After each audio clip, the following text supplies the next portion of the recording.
Hello everyone, today we are going to start second chapter of class 12th history. Chapter is Kings, Farmers and Towns, Early States and Economies.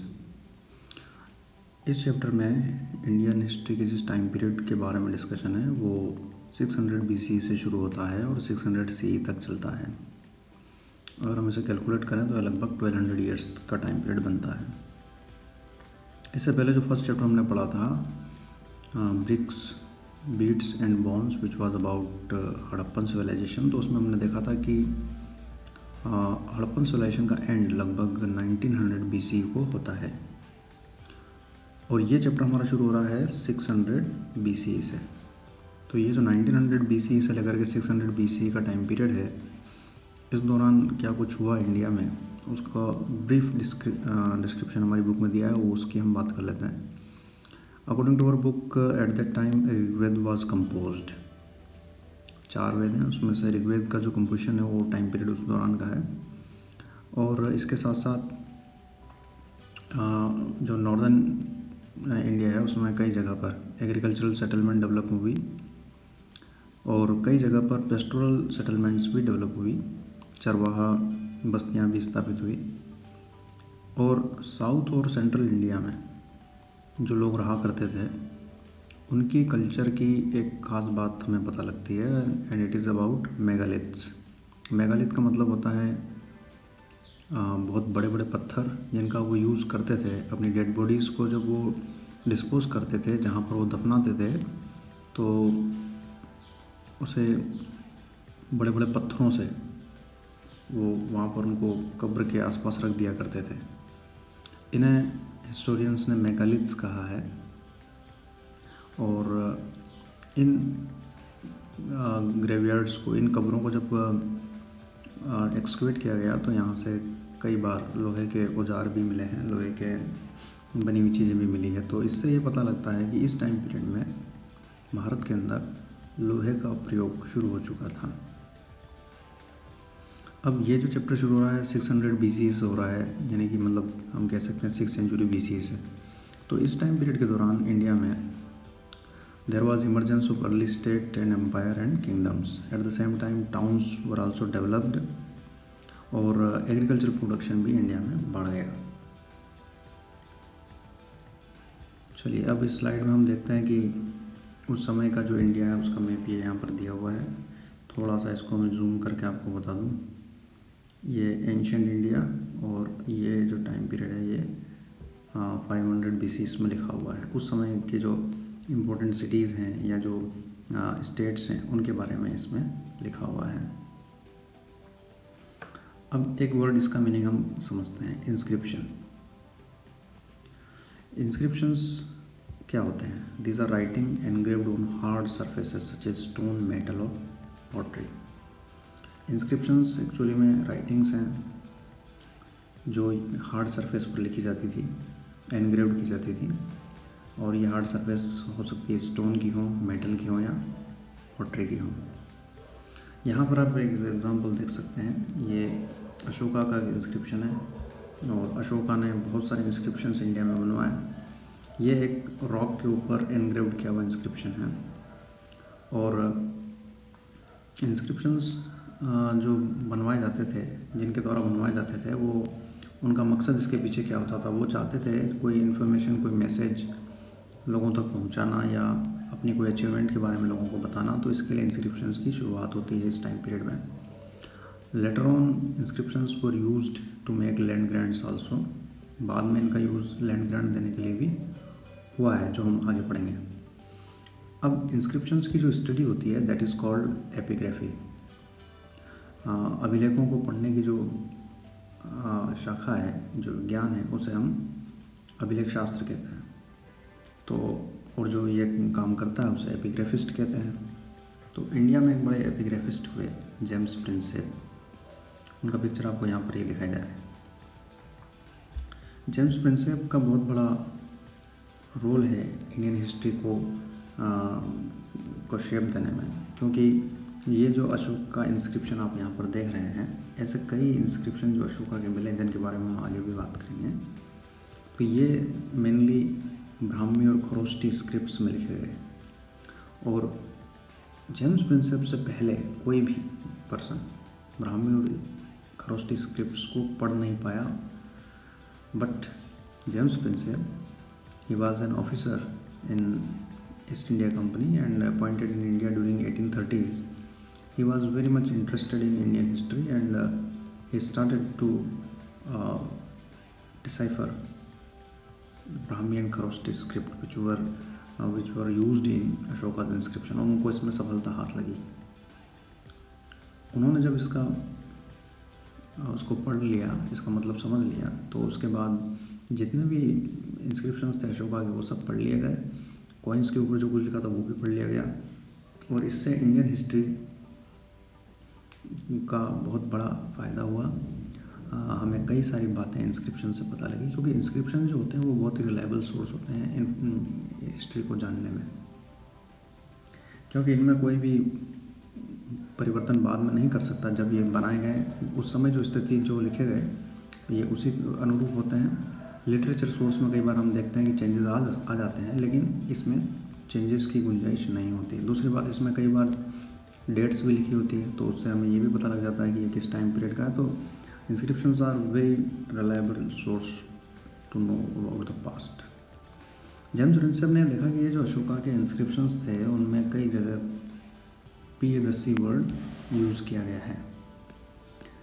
अब पियदस्सी जो शब्द है, अगर इसको हम हिंदी में समझें तो इसका मतलब होता है कि जो सुंदर हो देखने में, सुंदर मुखाकृति वाला। तो ऐसे किसी राजा के बारे में बात है जो देखने में सुंदर हो। इंग्लिश में कहें तो प्लीजेंट टू बीहोल्ड। तो और कई जगह उस राजा का नाम अशोक मिलता है। तो इस तरह से ये क्लियर हो गया कि जो पियदस्सी वर्ड है, ये जो टाइटल है, ये किसके लिए यूज़ किया गया है? अशोक के लिए यूज़ किया गया है। चलिए हम आगे की बात करते हैं। अब ये जो 6th सेंचुरी BC है, it is referred as turning point in Indian history.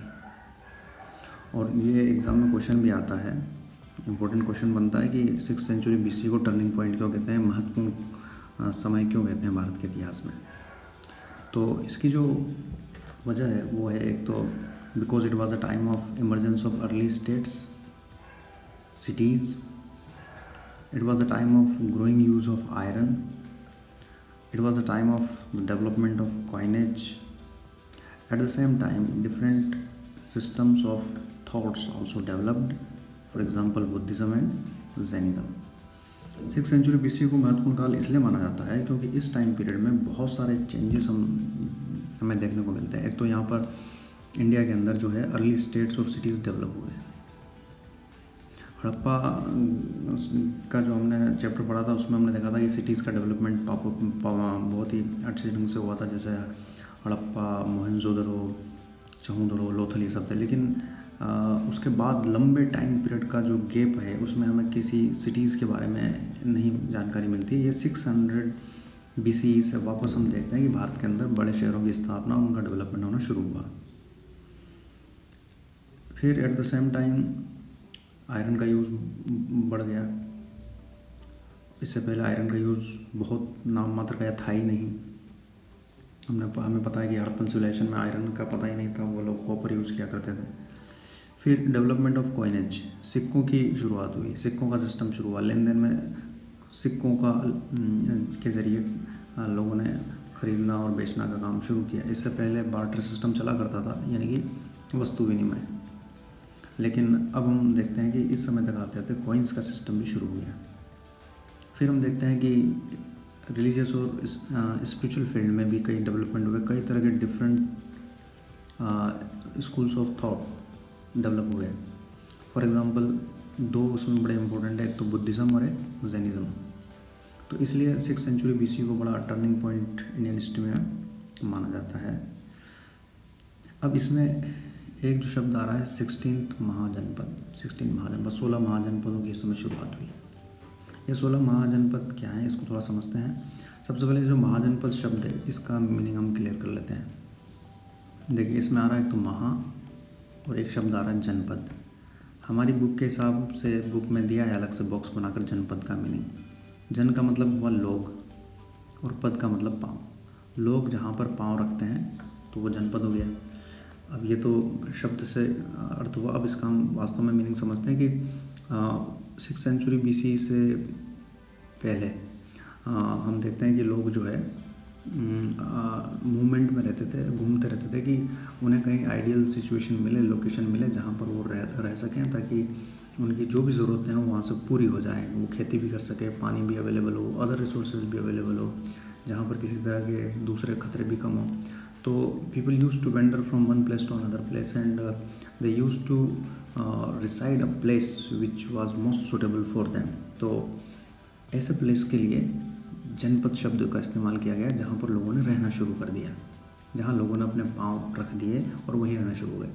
फिर धीरे धीरे जब लोग एक ही जगह रहने लगे तो वहाँ पर कई तरह की दूसरी दिक्कतें आना शुरू हुई। तो वहाँ पर फिर धीरे धीरे लोगों के आपस में जो संबंध थे उनको कोऑर्डिनेट करने के लिए एडमिनिस्ट्रेशन वगैरह की शुरुआत हुई, राजा का कॉन्सेप्ट आया।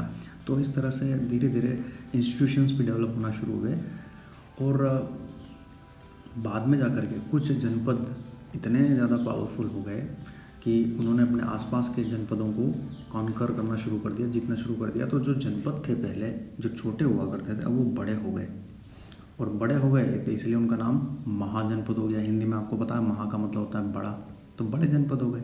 तो ये जो टाइम पीरियड था 6th सेंचुरी BC का, इस समय जनपद तो थे ही, लेकिन 16 महाजनपद भी डेवलप हुए। अब ये जो 16 महाजनपद हैं, इन महाजनपदों के बारे में जो बौद्ध साहित्य है और जो जैन साहित्य उसमें लिस्ट मिलती है इनकी। ज़्यादातर नाम लगभग सेम है, कुछ नाम में हमें वेरिएशन मिलता है।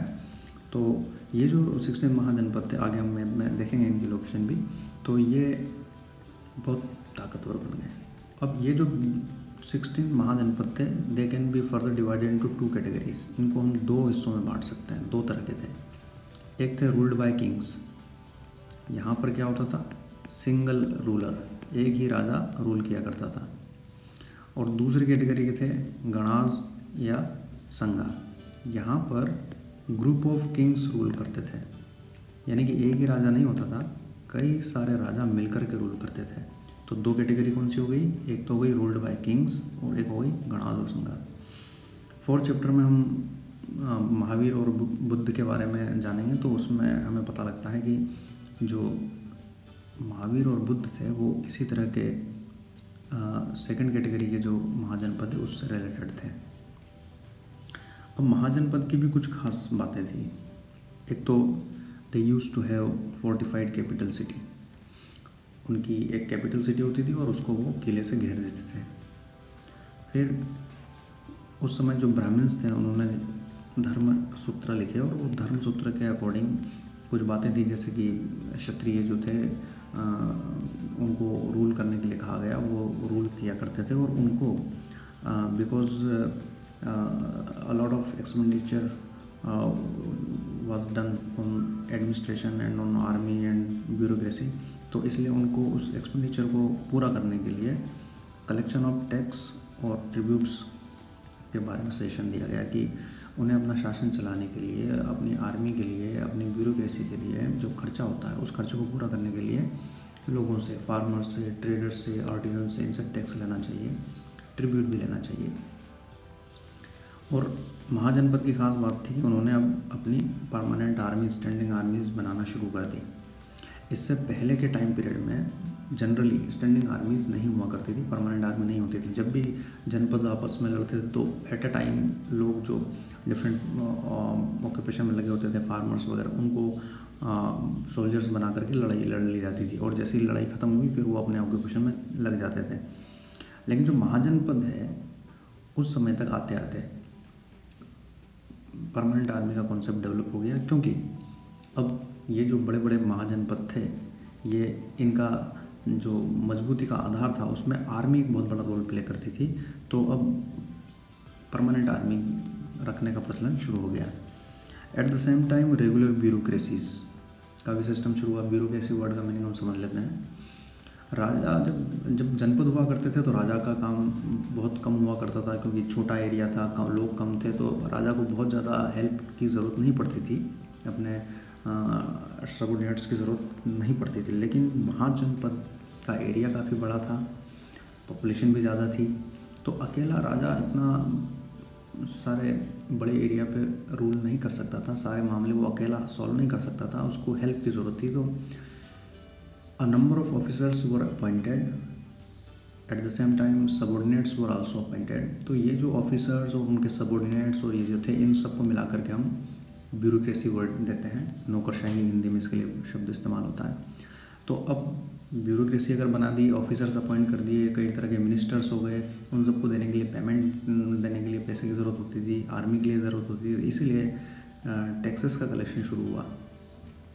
तो ये महाजनपद के बारे में इम्पोर्टेंट बात है कि ये इस तरह के फीचर्स उनमें हमें देखने को मिलते हैं। और चलिए अब नेक्स्ट में चलते हैं हम। जो 16 महाजनपद हैं, जैसा कि मैंने आपको कहा कि ये मैप में यहाँ पर बताए हुए हैं, ये जो 16 महाजनपद थे, इसमें मगध सबसे ज़्यादा ताकतवर बन करके उभरा। यहाँ पर मगध, और इसकी जो कारण है वो अक्सर एग्ज़ाम में पूछे जाते हैं कि 16 महाजनपद में मगध ही इतना ज़्यादा पावरफुल क्यों बना। ये इम्पोर्टेंट क्वेश्चन बनता है, और इसके रीज़न जो हमारी बुक में दिया है हम उसको एक करके डिस्कस करते हैं। सबसे पहले प्रोडक्टिव एग्रीकल्चर। मगध की लोकेशन आप एक बार मैप में देखें, कहाँ पर आपको दिखाई दे रही है, यहाँ बिहार के अंदर। अब आप देखें कि अगर जोग्राफिकली हम इसे देखें तो ये किस तरह का एरिया है। जोग्राफिकली ये नॉर्दर्न प्लेन का पार्ट है, उत्तर के मैदान का, और यहाँ से कई रिवर्स, गंगा और उसकी ट्रिब्यूटरीज निकलती है, बह करके जा रही है। तो एग्रीकल्चर के लिए क्या चाहिए, फर्टाइल सॉइल चाहिए। तो fertile soil was available because Ganga and its tributaries they were depositing alluvial soil for many centuries there. दूसरा, यहाँ पर चाहिए पानी एग्रीकल्चर के लिए, तो पानी भी अवेलेबल था। तो इसलिए यहाँ पर खेती में उत्पादन बहुत तेज़ी से बढ़ा। तो एक तो ये वजह हो गई मगध के उत्कर्ष की। दूसरा हुआ आयरन माइंस। आज भी आप देखें तो बिहार के आसपास, झारखंड और ये जो इलाका है, यहाँ पर काफ़ी सारी आयरन माइंस हैं। तो उस समय भी आयरन यहाँ से मिला करता था, और आयरन का यूज़ वेपन्स और टूल्स बनाने में होता था। तो जिस जनपद के पास, जिस महाजनपद के पास आयरन रिसोर्स अच्छी तरह से अवेलेबल होगा, वो बहुत अच्छे वेपन्स और टूल्स बना पाएगा। तो डेफिनेटली वो शक्तिशाली भी होगा। आर्मी वगैरह को जो वेपन्स मिलेंगे वो ज़्यादा मजबूत होंगे, और खेती के लिए जो औजार वगैरह बना जाएंगे तो उसमें भी लोहे के औजार ज़्यादा मजबूत होंगे। फिर हुआ एलिफेंट्स। अगर आपने कभी सीरियल्स वगैरह देखे हों जो टीवी पर दिखाए जाते हैं पुराने, तो उसमें देखा होगा कि राजा जब लड़ने के लिए जाते हैं तो उस समय आर्मी कई तरह से डिवाइड होती थी। पैदल लड़ने वाले भी होते थे, घोड़े पर लड़ने वाले, बैठकर लड़ने वाले भी होते थे। और कभी कभी हम देखते हैं कि elephants were also used in army in battle. तो हाथियों पर बैठकर भी लड़ाई की लड़ी जाती थी, और हाथी जो थे वो यहाँ के आसपास के जंगलों में खूब बड़ी संख्या में अवेलेबल थे। तो elephant were the important part of army, और वो यहाँ पर अवेलेबल थे। फिर अगली बात है कन्वीनियंट कम्युनिकेशन की। यहाँ अभी जस्ट हमने बात की कि कई सारी रिवर्स, मेन रिवर्स, उनकी ट्रिब्यूटरीज यहाँ से होकर के निकलती थी। तो इसके ज़रिए ट्रांसपोर्ट का काम बड़ा आसानी से हो जाता था। लोग एक जगह से दूसरी जगह को जा सकते थे, और सामान भी वो ट्रांसपोर्ट कर सकते थे। बुद्ध और जैन लिटरेचर में एक रीज़न और बताया है कि मगध के राइज होने में यहाँ के एम्बिशियस किंग्स का बहुत बड़ा रोल था। यहाँ के जो एम्बिशियस किंग्स हैं उनके नाम दिए गए हैं बिम्बिसार, अजातशत्रु और महापद्मनंद। ये जो रूलर्स थे ये बड़े एम्बिशियस थे, और ये चाहते थे कि मगध और ज़्यादा पावरफुल बने। इसके लिए उन्होंने कई लड़ाइयाँ लड़ी, आसपास के महाजनपदों पर आक्रमण किए, और इसकी वजह से मगध जो था वो काफ़ी शक्तिशाली महाजनपद बन करके हमारे सामने उभरा। अब मगध की जो पहली राजधानी थी वो थी राजगाह। राजगाह वर्ड को अगर हम समझें तो राजगाह, राजा का घर, हाउस ऑफ द किंग। आज के समय में इसका नाम राजगीर है। फिर 4th सेंचुरी BC तक आते आते जो इसकी कैपिटल थी वो बन गई पाटलिपुत्र, जो कि गंगा नदी के तट पर लोकेटेड है और जिसको आज हम पटना के नाम से जानते हैं। Okay, now we will talk about Mauryas. अभी हमने मगध की बात की और मगध पे रूल करने वाले जो भी महत्वपूर्ण डायनेस्टीज थी, उन डायनेस्टीज में मौर्याज सबसे फेमस थे, सबसे प्रसिद्ध थे। मौर्य डायनेस्टी की शुरुआत होती है 321 BCE से। 321 BCE में चंद्रगुप्त मौर्य, उन्होंने जो नंद वंश था, नंद डायनेस्टी थी, उसके राजा को हरा करके शासन पर कब्जा किया। उसके बाद बिंदुसार और उसके बाद अशोका द ग्रेट। तो इस तरह से हम देखते हैं कि मौर्य डायनेस्टी जो थी उसने मगध के ऊपर रूल किया और उसके समय में मगध का मैक्सिमम एक्सपेंशन हुआ। चंद्रगुप्त मौर्य के समय में उन्होंने जो नॉर्थ वेस्ट पार्ट है इंडिया का, उस समय का पाकिस्तान और इवन अफगानिस्तान, बलूचिस्तान, ये जो एरिया है, यहाँ के जो ग्रीक रूलर्स थे उनको हरा करके इन एरियाज पर भी कब्जा कर लिया। बाद में चंद्रगुप्त मौर्य के बेटे बिंदुसार और बिंदुसार के बेटे अशोक के टाइम पर कलिंगा लड़ाई हुई और कलिंगा को भी उन्होंने जीत करके, जो कि उड़ीसा में लोकेटेड है, और उसको अपने साम्राज्य में मिला लिया। तो इस तरह से मौर्यास के टाइम पर मगध बहुत ज़्यादा फैल गया, मगध साम्राज्य। अब इसके बारे में हमें इन्फॉर्मेशन कहाँ से मिलती है? इसके लिए जो इम्पोर्टेंट सोर्स हैं वो हैं स्कल्पचर्स, कई तरह की मूर्तियाँ वगैरह हैं जिससे हमें इस टाइम पीरियड के बारे में इन्फॉर्मेशन मिलती है। रिटन अकाउंट में बात करें तो मेगास्थनीज का रिटन अकाउंट है। Megasthenes was a ambassador in the court of Chandragupta. He was a Greek ambassador and he wrote accounts on Pataliputra as well as on the administration of Maurya dynasty. अभी हम आगे बात करेंगे उसके बारे में। तो मेगास्थनीज के रिटन रिकॉर्ड्स बहुत बड़े सोर्स हैं हमें इसके बारे में जानने को।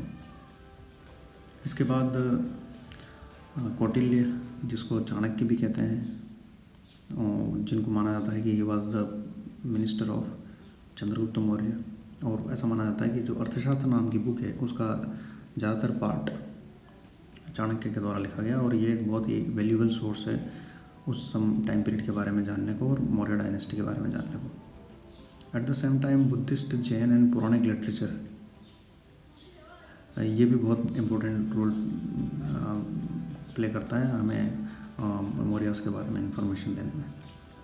लेकिन जो सबसे महत्वपूर्ण चीज़ है वो है इंस्क्रिप्शंस जो अशोका ने बनवाए। Ashoka was the first ruler who started inscription. सबसे पहले इंस्क्रिप्शन की शुरुआत अशोका ने की, और इनके जो इंस्क्रिप्शन है वो रॉक्स के ऊपर, पिलर्स के ऊपर हमें देखने को मिलते हैं। ये कुछ इमेजेस आप देख सकते हैं। ये पिलर इंस्क्रिप्शन है, ये रॉक इंस्क्रिप्शन है, और ये एक मैप दिया हुआ है इंडिया का जिसमें अलग अलग हिस्सों में जो मेजर रॉक एडिट्स या पिलर एडिट्स या और दूसरे तरह के इंस्क्रिप्शंस इंडिया में मिले हैं। आप इसको एक बार देखें, मैं थोड़ा सा बड़ा करके आपको दिखाऊं। ये देखिए, इंडिया के लगभग जहाँ जहाँ तक मौर्य एम्पायर फैला हुआ था वहाँ हर जगह आप देखेंगे कि इनके इंस्क्रिप्शंस मिले, चाहे वो नॉर्थ वेस्ट पार्ट हो, अफ़गानिस्तान वाला हिस्सा हो, पाकिस्तान वाला हो, या जो नॉर्दर्न प्लेन्स हो, या फिर गुजरात हो, महाराष्ट्र हो, कर्नाटक और आंध्रा हो, उड़ीसा हो, हर तरफ आप देखेंगे कि अशोका के इंस्क्रिप्शंस मिलते हैं। तो इससे हम एक अनुमान लगा सकते हैं कि कितने बड़ा एक्सपेंशन मौर्य डायनेस्टी का, मौर्य एम्पायर का था। चलिए, अब अशोका के जो इंस्क्रिप्शंस हैं उनकी जो लैंग्वेज है वो प्राकृत लैंग्वेज है। Prakrit language was used by common people, जो आम लोग जो भाषा यूज़ करते थे उसको प्राकृत लैंग्वेज कहते हैं। और अशोका के इंस्क्रिप्शन जो लिखे गए वो मेनली ब्राह्मी या खरोष्टी स्क्रिप्ट में लिखे गए, लेकिन जो नॉर्थ वेस्ट में यहाँ इस हिस्से में जो इंस्क्रिप्शन मिलते हैं उनमें से कुछ इंस्क्रिप्शंस अरामाइक और ग्रीक में भी मिलते हैं। यहाँ पर अरामाइक और ग्रीक स्क्रिप्ट का भी यूज़ किया गया था। चलिए अब नेक्स्ट हम बात करेंगे एडमिनिस्ट्रेशन की। एडमिनिस्ट्रेशन में मेनली हम देखते हैं कि जो सेंटर्स थे मौर्य एम्पायर के वो 5 बड़ी सिटीज़ थी। एक हो गया पाटलिपुत्र जो मगध की कैपिटल थी उस समय, तक्षशिला जो पाकिस्तान में इस समय, उज्जैनी मध्य प्रदेश में, तोसली उड़ीसा में और सुवर्णगिरी। पाटलिपुत्र मगध की कैपिटल थी, तक्षशिला और उज्जैनी ये इम्पोर्टेंट ट्रेड रूट्स पर लोकेटेड थे। Tosali was also at the significant location in Odisha और Suvarnagiri was located near to gold mines, जो सोने की खदानें थी, सोने के पहाड़ थे, उनके आसपास ये लोकेटेड था। अगर हम इसका शब्द का अर्थ भी समझे तो ये हुआ सुवर्णगिरी। गिरी का मतलब होता है पर्वत, पहाड़, और सुवर्ण मतलब सोना। अब जो एडमिनिस्ट्रेशन था उसमें मैगस्थनीज के अकाउंट से जो इन्फॉर्मेशन मिलती है तो हमें पता लगता है कि वहाँ पर शहरों में भी कई तरह की डिफरेंट कमेटीज़ बनती थी, जो कि जो शहर है पाटलिपुत्र शहर उसका एडमिनिस्ट्रेशन देखती थी। कई तरह की कमेटीज़ थी जिनका डिफरेंट काम थे। इसी तरह से जो आर्मी थी उसमें भी कई तरह की कमेटीज़ और सब कमेटी बनी हुई थी। एक थी नेवी के लिए, जो जल सेना होती है उसके लिए, फिर ट्रांसपोर्ट और कम्युनिकेशन के लिए, जो सामान इधर से उधर ले जाना या संदेश पहुंचाना उसके लिए अलग कमेटी बनी हुई थी। फुट सोल्जर जो पैदल सैनिक थे उनकी भी एक कमेटी, उनके लिए अलग कमेटी थी। घुड़सवार सेना जो हॉर्स का यूज़ करते थे उनके लिए अलग थी। फिर चैरियट्स रथ वाली जो सेना थी उसके लिए अलग थी, और एलिफेंट्स के लिए भी, हाथियों की जो सेना थी उसके लिए भी एक अलग कमेटी थी।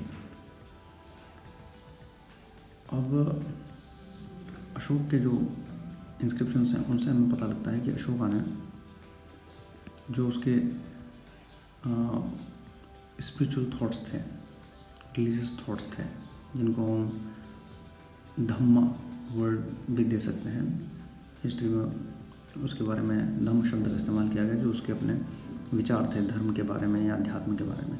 तो उन्हें उन मैसेजेस को उन विचारों को फैलाने के लिए उसने कुछ स्टेप्स लिए। जैसे एक तो उसने धम्म महामत्त नाम के एक ऑफिसर की अपॉइंटमेंट की। धम्म महामत्त का काम था कि अशोक के जो मैसेजेस हैं उनको लोगों तक पहुंचाना, और दूसरा उन मैसेजेस में जो इंस्ट्रक्शंस हैं उसके ज़रिए, उसके हिसाब से लोग अपना काम कर रहे हैं नहीं कर रहे हैं इसको देखना।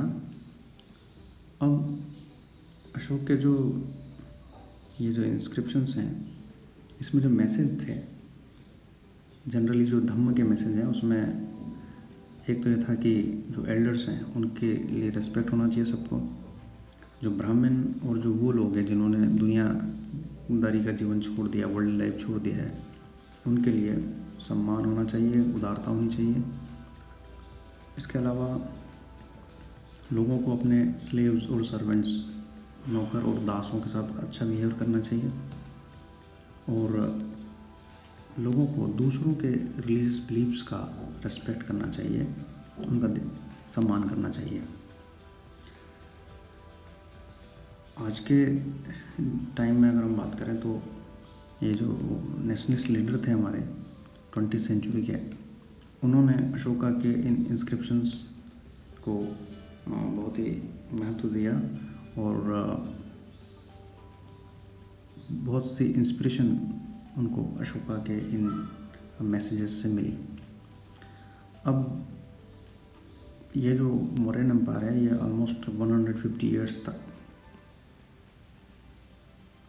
रहा, और लगभग जो इंडियन सब कॉन्टिनेंट है उसके बहुत बड़े हिस्से पर ये मौर्य डायनेस्टी ने रूल किया।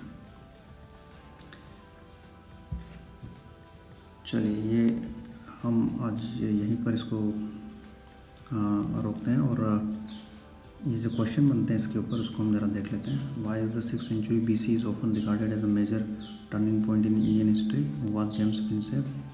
Mention the features of Mahajanpads. Why did Magad emerge as most powerful Mahajanpad? What are the sources to know about the Mauryas? Explain the administrative features of Magadha. अगर आपने वीडियो को ध्यान से देखा होगा तो आप इन क्वेश्चन को आसानी से सॉल्व कर पाएंगे। आप चैप्टर को भी पढ़ें ध्यान से, तब आप अच्छे से इन्हें कर पाएंगे। आपने ध्यान से चैप्टर को सुना, उसके लिए आपका धन्यवाद।